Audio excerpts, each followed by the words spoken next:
নমস্কার বন্ধুরা, তিন কন্যার রান্নাবান্নায় তোমাদের সবাইকে স্বাগত। আজকে ঝুমদি বানাচ্ছে নারকোল ছাড়া গলদা চিংড়ির মালাইকারি। চলো দেখে আসি কিভাবে বানাচ্ছে।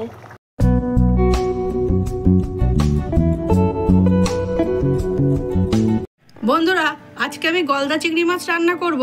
তার জন্য আমি অফ ক্যামেরায় গলদা চিংড়ি মাছ কেটে নিয়েছি। মাছে এখন নুন হলুদ মাখিয়ে নিচ্ছি। দিয়ে দিচ্ছি নুন,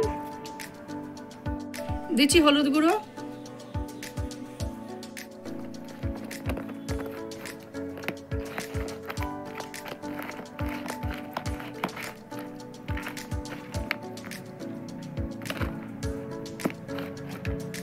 চিংড়ি মাছে নুন হলুদ মাখানো হয়ে গেছে। এখন আমি চিংড়ি মাছ ধুয়ে নিচ্ছি।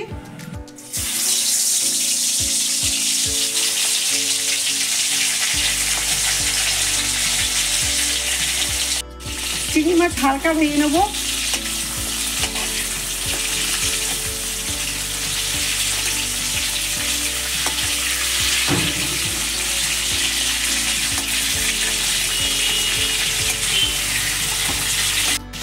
মাছ ভাজা হয়ে গেছে, তুলে নিচ্ছি।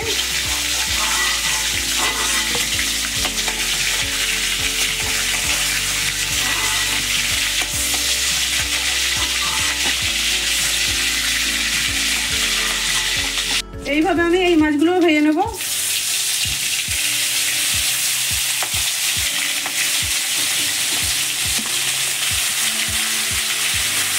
সব মাছ ভাজা হয়ে গেছে। চিংড়ি মাছ ভাজার তেলেই দিয়ে দিচ্ছি এলাচ, লবঙ্গ, দারচিনি।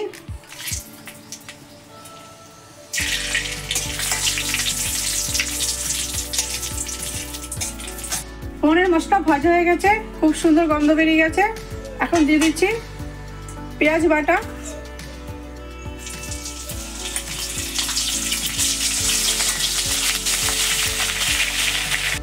পেঁয়াজ বাটা হালকা ভাজা হয়ে গেছে। এখন দিচ্ছি আদা, রসুন, কাঁচা লঙ্কা বাটা,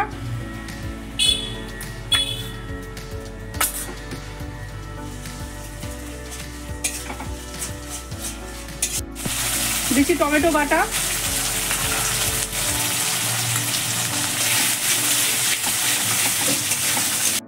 দিচ্ছি হলুদ গুঁড়ো,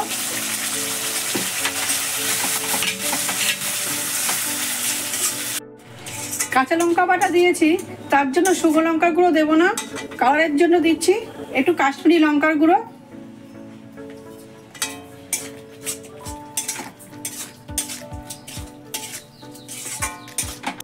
দিচ্ছি স্বাদ মতো নুন।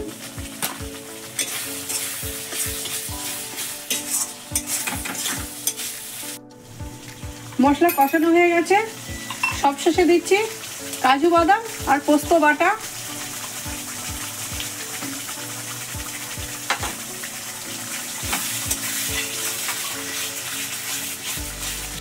দিচ্ছি অল্প দুধ।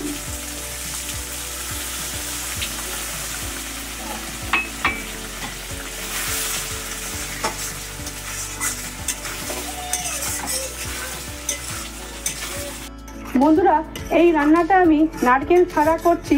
নারকেল হয়তো সবার ঘরে সবসময় থাকে না, তার জন্য আমি এটা দুধ দিয়েই বানাচ্ছি। আর নারকেলের রান্না খেলে যাদের গ্যাসের প্রবলেম আছে তাদের একটু অসুবিধাও হয়। এখন দিয়ে দিচ্ছি 1 কাপ গরুর দুধ।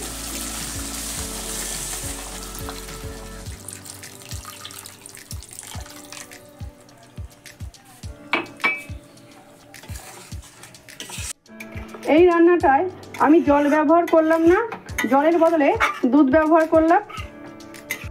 বন্ধুরা, আমি এখানে গরুর দুধ ব্যবহার করেছি, আপনারা প্যাকেটের যে কোনো দুধ দিয়ে দিতে পারেন। ঝোল ফুটে গেছে। এখন দিয়ে দিচ্ছি ভেজে রাখা চিংড়ি মাছ।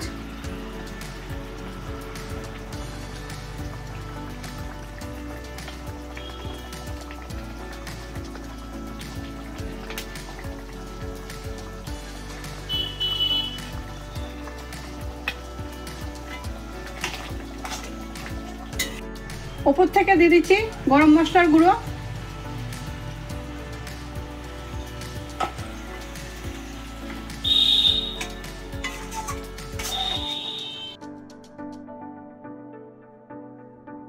দিয়ে দিচ্ছি ঘি।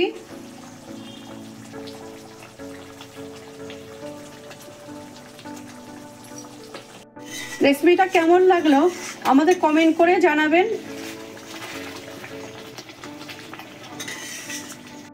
এরকম ভালো ভালো সবার পছন্দের রেসিপি পাওয়ার জন্য আমাদের চ্যানেলটাকে সাবস্ক্রাইব করে আমাদের পাশে থাকবেন।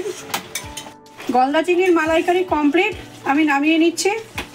আজ আসবো পরের দিন নতুন কোনো ভিডিও নিয়ে। আপনারা ভালো থাকবেন, সুস্থ থাকবেন।